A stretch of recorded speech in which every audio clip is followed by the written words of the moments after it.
আসসালামু আলাইকুম। মানুষের ৫টি মৌলিক অধিকার: খাদ্য, বস্ত্র, বাসস্থান, শিক্ষা ও চিকিৎসা।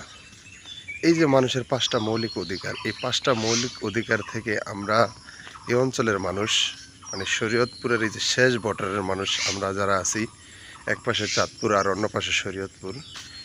তো এই এলাকায় বসবাস করার ফলে যে মানুষের ৫টা মৌলিক অধিকার আছে, এই ৫টা মৌলিক অধিকার থেকে আমরা সম্পূর্ণই বিরত। কারণ আমাদের এখানে স্বাস্থ্যের যে একটা ব্যাপার আছে, শিক্ষার ব্যাপার আছে, এটার থেকে আমরা অনেকটাই বিরত।